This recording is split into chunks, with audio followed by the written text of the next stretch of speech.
Welcome to ChessBase Magazine 158. The top tournaments of this issue are of course the World Championship in Chennai, which was won by the Norwegian Magnus Carlsen against Viswanathan Anand. Congratulations to Magnus Carlsen and his whole team. All games are annotated on the DVD, and also the videos by Daniel King are all on the DVD, and don't miss them. Yes, it's really great material on a historic match. Then the European Team Championship in Warsaw, which was won by Azerbaijan, second France, who were leading most of the tournament, and Russia third. There are many annotated games, some by Timur Rajabov, Michael Adams and Dmitry Andreikin. And last not least, the Team World Championship in Antalya, which was won by Russia, second China and third Ukraine. Okay, but now let's come back for a short moment to the World Championship match, and of course in this intro I had to introduce the rook endings. This is from the fifth game. How to defend with black to move. There's only one move to draw, white has two extra pawns, and black somehow must head for a version of Vancouver's draw. Rook e2. Rook e2 is the only move to draw. And one sample line to show the aim is like this. Black's king now wants to deal with the A pawn and the rook with the H pawn. Yeah, now the computer of course gives this to get rid of the pawn as soon as possible. And now we have a Vancouver book draw on the board. And if you're not familiar with these theoretical rook endings, if you don't know what Field position, Lucena position and Vancouver position means, then please change this and study books or DVDs or whatever material on theoretical rook endings. They really do matter and they do occur. Yeah, but in the game, under this enormous pressure, Anand cracked and played king e6. And now the problem is that his king is in the middle of nowhere, as after king d6 Magnus had rook h7 cutting black's king off, and now the rook must deal with the A pawn, and this is black's undoing, and then white will win with his two rook's pawns, and after some further moves Magnus converted. And the sixth game also a very fascinating rook endgame arose. What to do with white to move here with Viswanathan Anand against Magnus Carlsen. b4 must be played, and now white's counterplay is always quick enough in the resulting races. Please look at the endgame section for more details. While in the game, after rook a4, white's rook was somehow too clumsily placed for the moment. h3, rook g6, and now black's f pawn wins. White's rook has no series of checks now, and somehow it just doesn't work anymore. After some further moves, Magnus won. Theoretical rook endings are were also important in other tournaments, like here, for example, in the European Team Championship, Azerbaijan, Poland, Timur Rajabov, Darius Svierz. How to defend with black, and Rajabov annotated the game in great detail. I of course had to delete almost all the annotations for space reasons. Rook b8 or king h6 are the only two drawing moves, while the rook check loses. Now white reaches some kind of version of Lucena's win, or the king can otherwise leave the zone in front of the f pawn, and white is winning and Rajabov converted. Yeah, there are 12 opening surveys, one by Kuzmin, about a sideline for white here. Okay, first bishop b5, but on the way, this is somehow on the way to get some kind of main line already. But c4 definitely is a sideline to get versions of the Marocci bind. And I don't know how dangerous it is from an objective point of view, but it does make some sense to look at it also with black. Not to be surprised.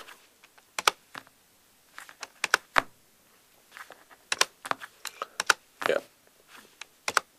And here now the difference is seen. White's light square bishop is still on the board, compared to the variations where white plays bishop takes d7 first. Kuzmin looks at all these questions in more detail. And c5, but Yeah, I don't think that white really has an advantage, and Kuzmin also thinks that black has enough counter play. But okay, look at the article for more details, and Maxime Vachier-Lagrave managed to win here the game against Daniel Dominguez-Parrish. But okay, it was blindfold rapid game Beijing 2011. Moskalenko looks at a sideline in his beloved French defense, the so-called Armenian bishop line, or the Armenian bishop occurs in the line. Here, not bishop takes c3, which is the main line, but bishop a5. Yeah, it doesn't have a very good reputation, but okay, Moskalenko fights for the line. And the first thing he makes sure he emphasizes is that black should play bishop b7 here to exchange the bishop, or to move the bishop to a4, and here he thinks that black has sufficient counter play. And against queen g4, he advocates king f8. Okay, Leonid Kritz is very critical on this move in ChessBase Magazine 133, but okay, Moskalenko is of a different opinion, and I want to take sides here between the CBM authors. You must judge for yourself.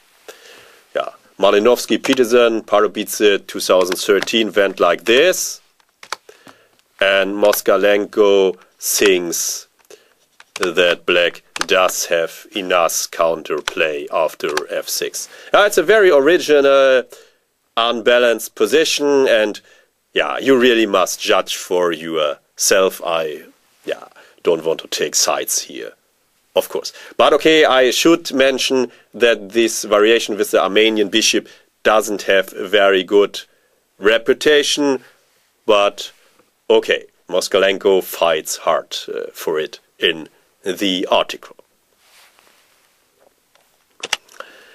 Yeah, a new author for the ChessBase Magazine is Lev Goodman, and he looks at one of the questions which arose in the World Championship match, here in the 9th game, when Anand really went for it. Very unbalanced approach. Anand really wanted to fight hard for the full point.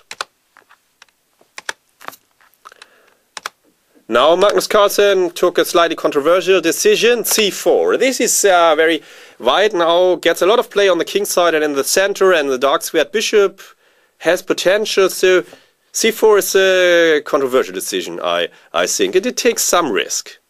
But okay, black also has his trumps, of course. And Goodman now looks in great detail at the following variation. One moment, okay, this all is very logical and occurred also in the game. And here, a big decision has to be taken. Anand played rook a2, but Goodman advocates rook b1 and analyzes it in great detail. And really, it looks like white's position has some potential, definitely. There are 3 opening videos. Furthermore, one by Boykov, the 5th and 6th part of his investigation of the Sicilian, second move e6, and then third move b3. One survey, one video by Alexei Shirov on the Botvinnik variation of the Semislav, and last not least one by Mikhail Marin on the exchange variation of the Queen's Gambit from black's point of view. Then there are, of course, the columns. In the endgame column, I look at recent rook endings inspired by the World Championship match.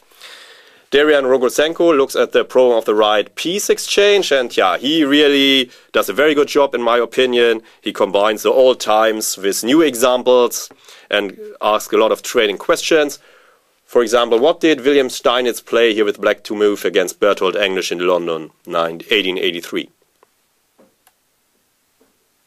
Bishop g5. This is really very strong to exchange the strong defending and attacking bishop, and this uses one of the advantages of the bishop pair, that the bishops can be easier exchanged than the knight or bishop of the opponent. And this is important to keep an open mind.